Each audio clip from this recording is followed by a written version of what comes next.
Hey, I'm Emma, a 32-year-old film director living the dream in Los Angeles. Right now, I'm standing in front of my closet, debating what to wear for my 5th wedding anniversary party. 5 years already, can you believe it? It feels like just yesterday that Michael and I were exchanging vows after our whirlwind romance. Babe, have you seen my diamond earrings? I call up to Michael. Check the top drawer where you always leave them, he replies, sounding a bit exasperated. I roll my eyes. Right, because I'm so forgetful. I mutter under my breath as I fish out the earrings. Catching my reflection in the mirror, I smile to myself. Not too bad for someone who spends more time behind a camera than in front of one. With a final deep breath, I smooth down my dress. Showtime. The doorbell rings and I hear Michael greeting the first guests. Plastering on my best hostess smile, I head downstairs.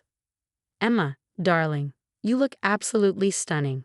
My best friend Sophia air kisses my cheeks as she gushes. Thanks, Soph. I'm so glad you could make it. I spot Michael's mother, Vivian, scrutinizing the decor with her usual critical eye.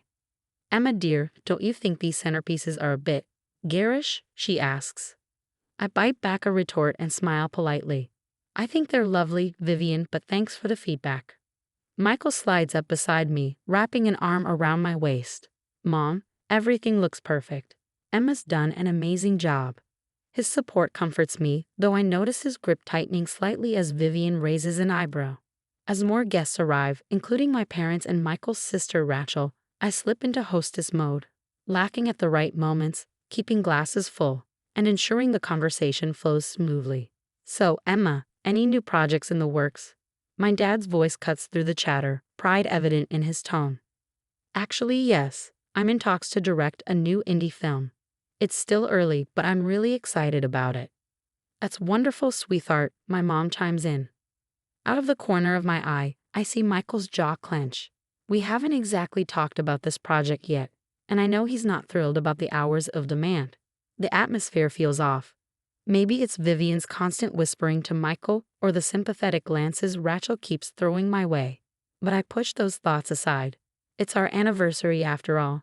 Everything is perfect, right? The party's in full swing and I'm feeling good. Maybe it's the champagne, or maybe it's just the joy of having all our friends and family here. Either way, it's time to cut the cake. Michael, honey, let's cut the cake. I call out, giggling as I approach the elegantly decorated cake. Michael weaves through the crowd toward me, but before I can pick up the knife, Vivian's voice cuts through the noise. Wait just a moment. We have a family tradition for this. Let's do it properly. I roll my eyes, feeling emboldened by the bubbly warmth. Oh, come on, Vivian. It's just cake. Without waiting, I grab the knife and playfully slice a small piece. The next thing I know, there's a sharp crack and stinging pain flashes across my face. The room goes eerily silent. It takes a second for me to realize what just happened. Michael, my husband, slapped me in front of everyone. My cheek burns, but the humiliation is far worse. I feel the weight of everyone's eyes on me, the collective gasp echoing in the room. Without a word, I turn and run, barely hearing Sophia call my name as she follows. Upstairs in our bedroom, I collapse and Sophia wraps her arms around me as I break down. Emma, oh my God. Are you okay? I can't believe he did that. I don't know what happened, I stammer, still in shock. Sophia's voice turns firm.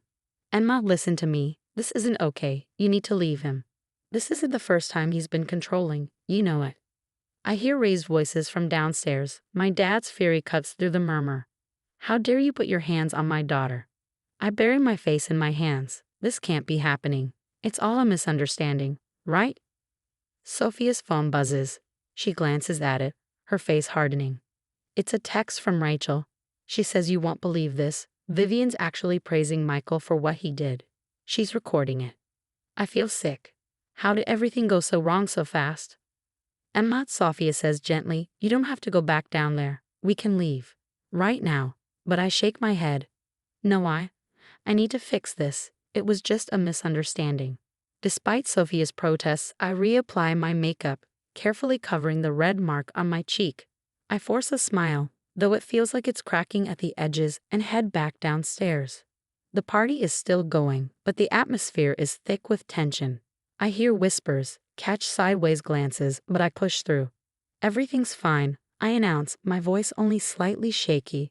Just had a little too much champagne, that's all. I spend the rest of the night in a daze, playing the perfect hostess, laughing at jokes and refilling glasses, all while avoiding Michael's eyes. When the last guest finally leaves, I slip upstairs and collapse into bed, feigning a headache to avoid talking to him. Now I'm lying here, wide awake, replaying not just tonight but the past few years. The times Michael would joke at my expense in front of others. How he always seemed to know where I was and who I was with. And how Vivian was always there, hovering, criticizing, pushing. I roll over, burying my face in the pillow. It was just a mistake, right? He didn't mean it. He loves me, doesn't he? Weeks have passed since the party, and I've thrown myself into work, trying to bury the memory of that night. I've been avoiding calls from Sophia and my parents, making excuses about being too busy with a new project.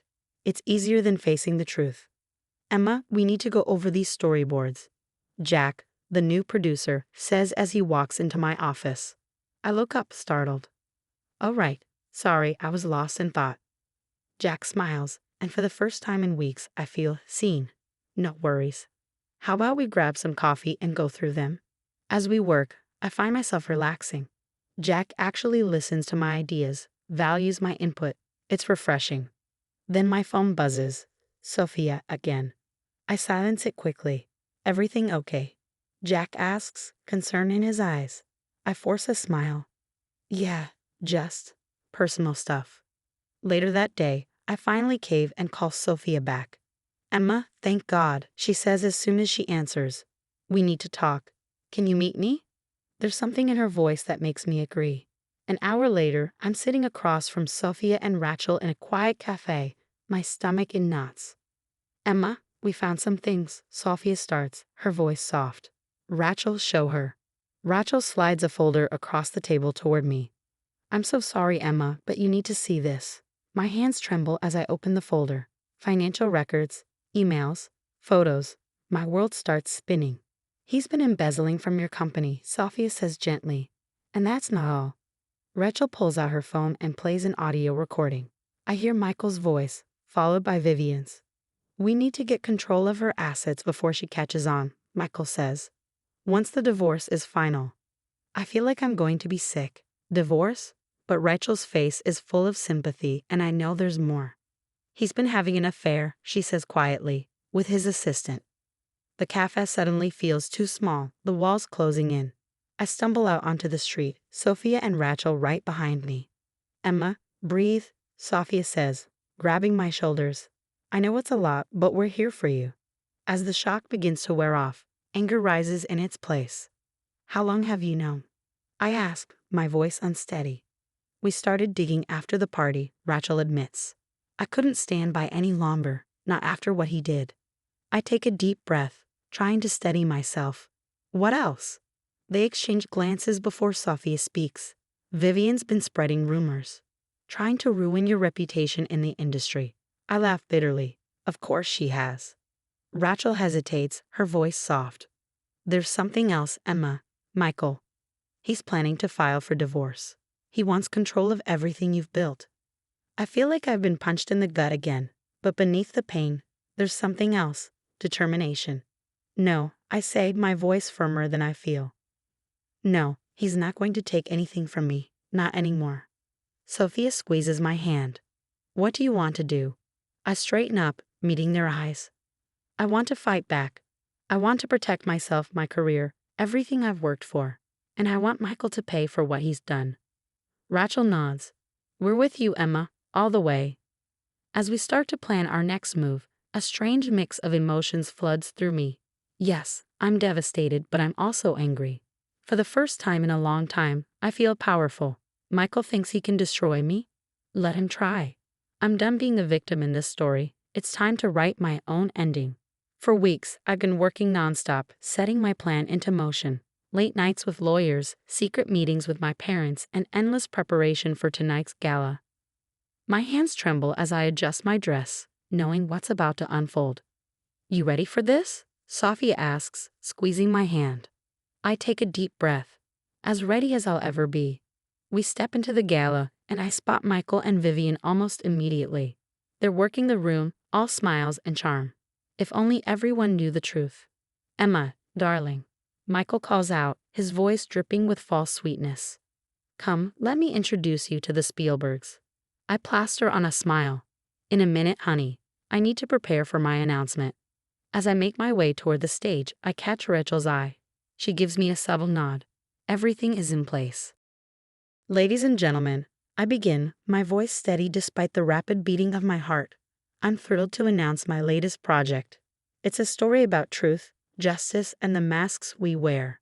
I pause, glancing at Michael's smug expression. He thinks this is just another career move.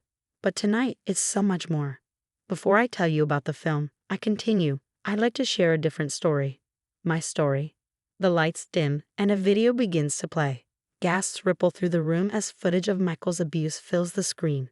His face twists in fury as he realizes his private misdeeds are now laid bare for all to see. What is this? He shouts, his voice full of rage. But his outburst is drowned out by Vivian's recorded scheming. The audience watches in shock as financial records flash across the screen, followed by testimonials from former employees. Michael and Vivian try to push through the crowd, desperate to flee, but they're met at the exit by police officers. Michael Thompson, you're under arrest for embezzlement and domestic abuse, an officer announces as he cuffs him. Vivian shrieks, you can't do this. Do you know who we are? But her protests fall on deaf ears as they're both led away. The room erupts in chaos. Reporters clamor for statements, industry power players express their shock and support. And through it all, I stand tall, finally free from the weight of secrets and lies. In the days that follow, my phone doesn't stop ringing. Interviews, messages of support, even job offers pour in. But what I cherish most are the quiet moments with Sophia, Rachel, and my parents. I'm so proud of you, sweetheart, my mom says, hugging me tightly. Weeks turn into months, and I throw myself into my new film, surrounded by a crew that respects and supports me. The healing process is slow, but each day, I feel stronger. Cut. That's a wrap on scene 12. I call out, grinning at my team as we break for lunch. My phone buzzes. It's a message from Michael, currently awaiting trial. Another tearful apology, begging for forgiveness. Without hesitation, I delete it.